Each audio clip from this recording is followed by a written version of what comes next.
Have you ever wondered how much of who you are was shaped before you even had a say in it? In this episode, I sit down with musician Damon McMahon, formerly Eamon Dunes, to talk about growing up inside powerful family legacies, from Holocaust survival to working class America, and how those histories quietly influence identity, creativity, and the way we move through the world. We talk honestly about family, inherited trauma, art as a form of processing, and what it means to define yourself beyond what you inherited. I'm author and music executive Nabil Ayers, and this is Identified, where we explore family, race, culture, and identity through conversations with fascinating individuals. If you've ever felt pulled between different worlds, different cultures, different values, different histories, this conversation is for you.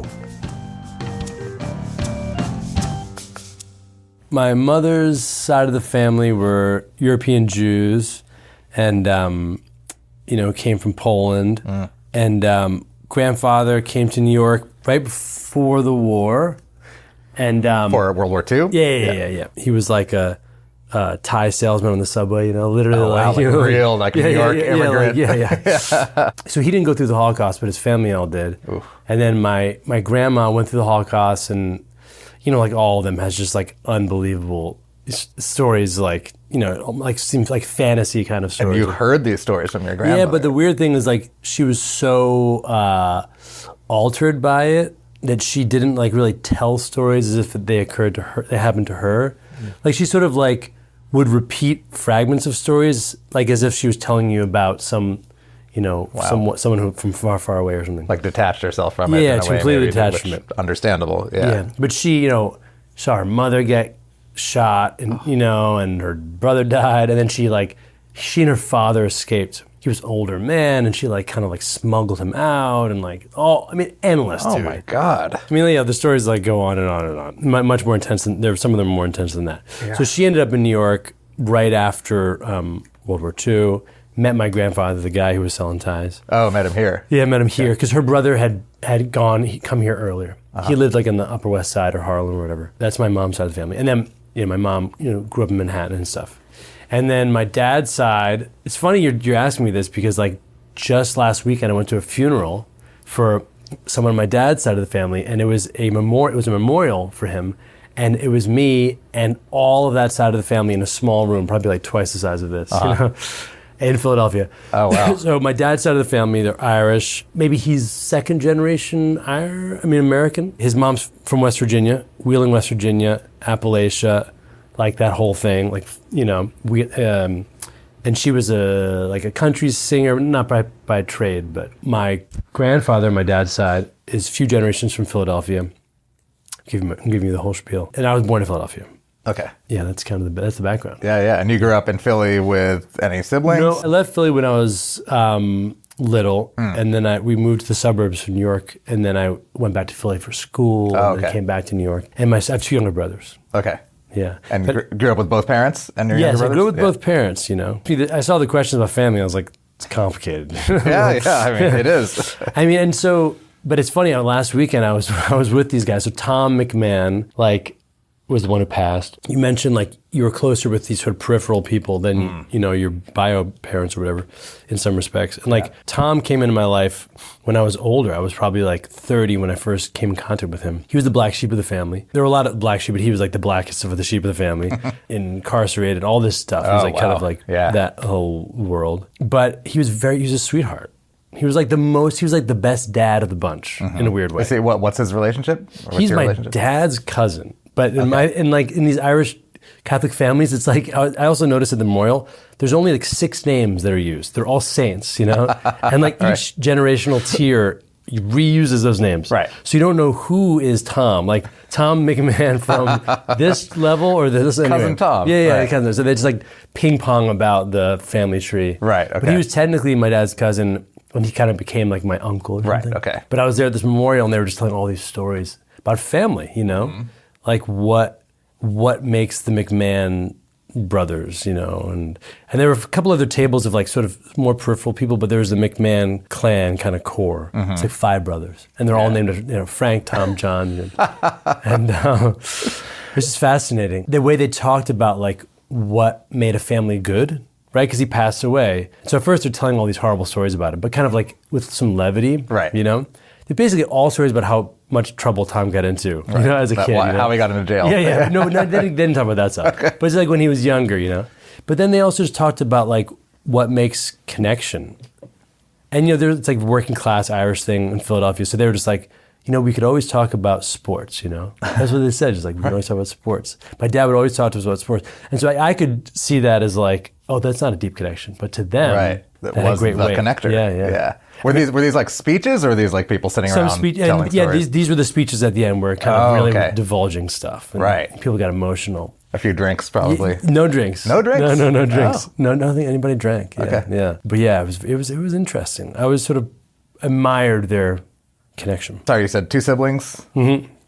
2 younger brothers. Did you feel like, was your family a pretty normal family? Or? Hell no. My family was not a normal family at all. But like, I mean, I don't know how deep I want to get into all this, but you know, they came from very different backgrounds. My 2 parents. Yeah. So there were these like European Jews and you know, they lost all their money in the war, but like grandmother as a little girl was, you know, very wealthy and stuff, and she tried to pass that on to my mother. But my father's family was very like working class, and so my dad was always competing with my mom, like her history. Oh. And you know, he wasn't a Jew, so the Jews didn't really like him, and they disowned my mom because she married Gentile and. Old world stuff. Yeah, dude, that's so complicated. You know what I mean? So my dad, like, you know, they were at odds with one another. Mm. And, you know, and I'm not even getting into all that, what it was like. Maybe I can at some point, but... Right, yeah. but you felt that as a kid. You could tell, like... Oh, yeah. Something's happening, or my parents are competitive, or they're not getting along. Like, what did that feel like from a kid's point of view? I mean, not to get too heavy for you all viewers out there, you know. But, yeah, my mom was like fucking... you know, drunk and drug addict and stuff. And then my dad kind of was too. And so she was not in the picture really, but he was like super checked out as well. And then he didn't like me because I didn't like grow up the way he grew up. So he basically made me grow up the way he grew up. Which was, his was the working class. Yeah. Which meant a hard childhood, I assume. Basically. Yeah, totally. So I had to earn my keep, you know. Meaning, like, wouldn't give you money or made you buy things. Oh, yeah. And then, like, do, like, work and, like, labor on the house, and, like, all this, but meaningless stuff. I mean, I understand this, like, immigrant families and people without money, like, there's no frivolous, you can't, like, make art, or, like, you don't have time for that kind of thing. Oh. So he thought it was really, like, objectionable that I would, like, consider music or anything like that. When did you get into music as a kid? I mean, as a little boy, I was but I was into, like, you know, running around the woods and, like, thinking of like dragons and elves and shit, you know? Yeah. So even that, like he was not into any of that. Like I had to like get good grades and be a man and all and like work and like, you know what I mean? Prove myself. But it was very complex. It was a gnarly environment. That sounds hard. But in some respects, it was cool because I learned like 2 very different ways of living, you know? Yeah. So I feel like an odd, you know, combo. I feel like I can exist in both worlds. Yeah. I mean, how did that manifest itself? And so are there like traditions, whether that means holidays, Jewish holidays, meals, were there things like that? Did you do all of it? Did you do both? He was a recovering Catholic, you know what I mean? Because he was like, you know, nuns would beat him, you know what I mean? So like, he hated Christianity. So he was just like, kind of like culturally Irish, but he hated religion and any kind of ceremony. So we didn't go to church, right? I never stepped foot into a church. But we'd celebrate Christmas just out of protocol. But my mom, you know, the Jews, like, you know, like after Holocaust survivors, they're not, I can't speak for all of them, but like New York Jews, like European Holocaust surviving New York Jews, it's like, it's not a God thing. It's like, you know, in my experience, it's like a community cultural survival, Totally. you know, great gratitude for surviving kind of. So we did all the high holidays. I went to Hebrew school and stuff. I didn't do the whole deal, but yeah. And then my poor dad was being dragged along, you know, and they didn't really like him, you know what I mean, so much. So yeah, I mean, I have empathy for the guy now. Who's this Gentile that you're bringing? Totally, you know what I mean? Like they didn't. So but we did the Jewish stuff, and he was like just like hating it, you know.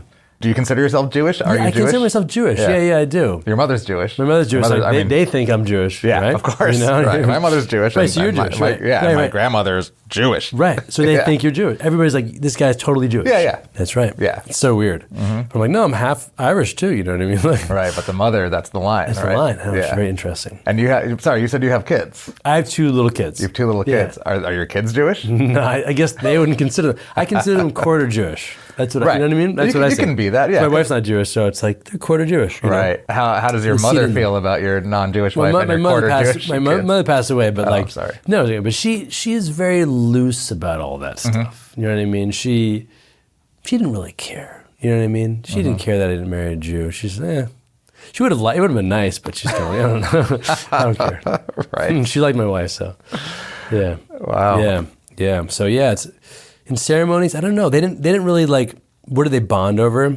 They were both kind of like intellectuals, I guess. So they liked like reading and like film. Like that's one cool thing. Like they would like turn me on to like European films and stuff like that. We go to the library and rent movies and they read a lot.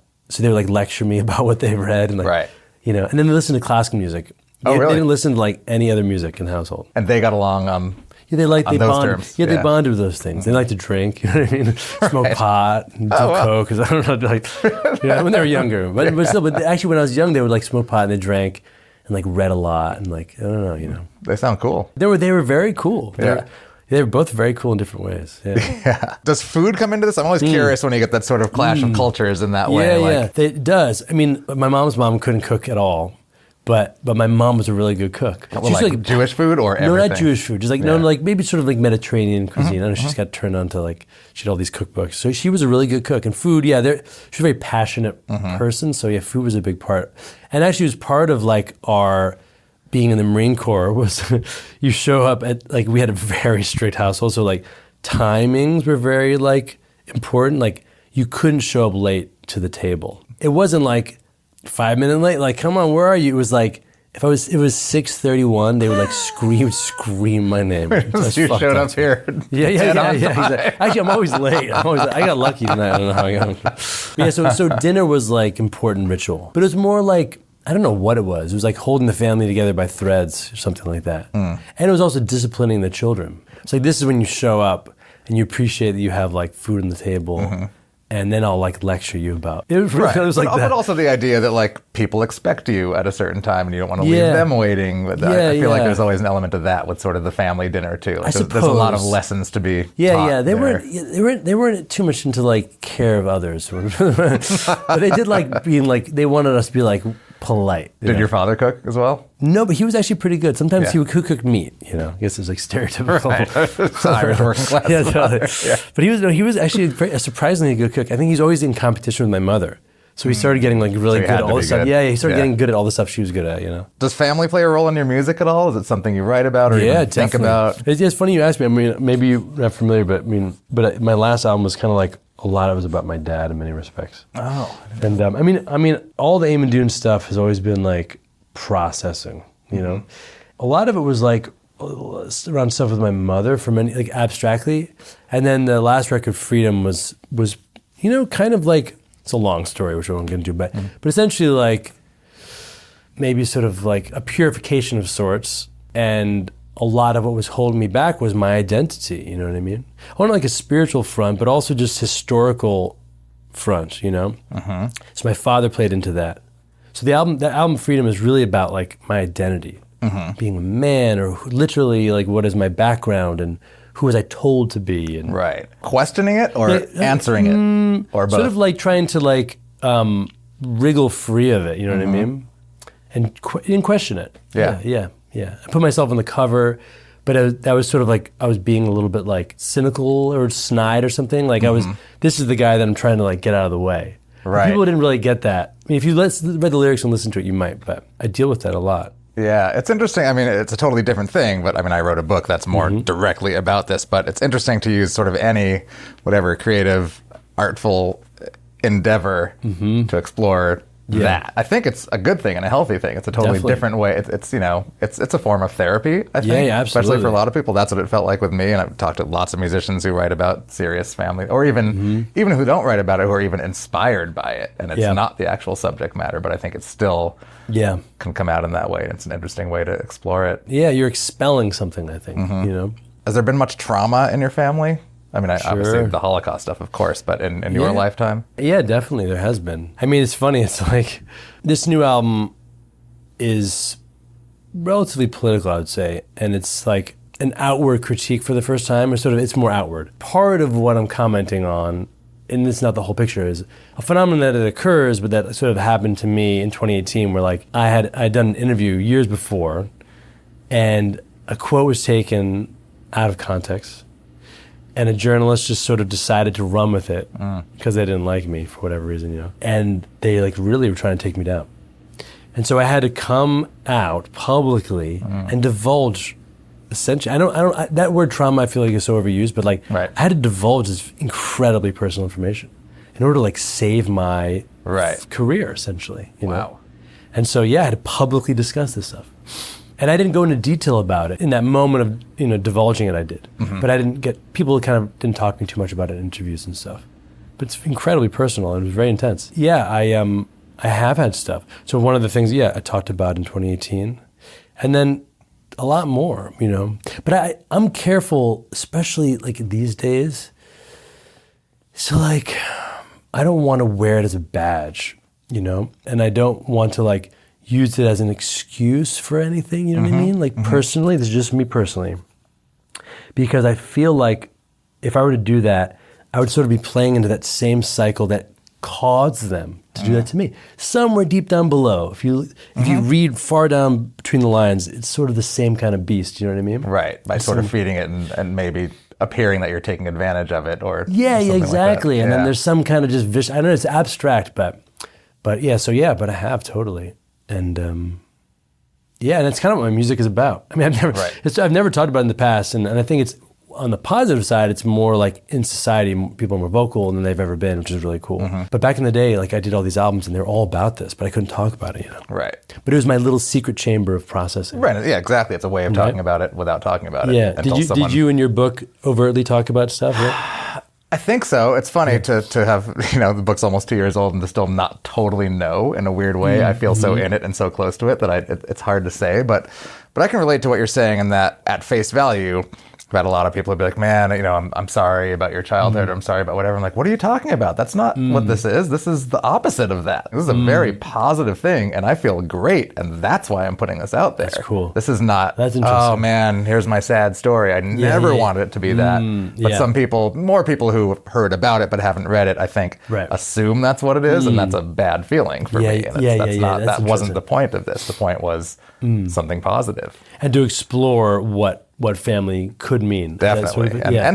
I knew that it would lead to more once it got out there, and it really did in a way that I could never imagine just by the number of people that have sort of, appeared out of the woodwork and pop up places, which is really fun and exciting. I can relate. I don't want to, it's like, I don't feel woe is me. It's affected me in all kinds of negative ways. And I sort of like, I honor that internally.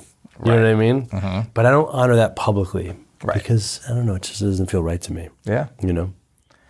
What is family to you?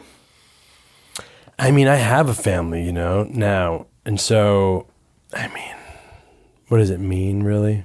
Personally, what does it mean to me? Like, personally, there's not a universal definition, but having children. I'm not saying that is the definition, only definition of family. Many people can't, or I almost couldn't, and don't choose to. But I will say, having children, it's created something very magical. I mean, it's like beyond words. It is a total gift, but it's something that everybody can do. You know what I mean? That, like in the world, right? It's the most common thing in the world too. So it's not that special in many respects, Right. So I see, I don't know. For me, it's my children really. But as a definition, I don't know. I never had a clear cut one.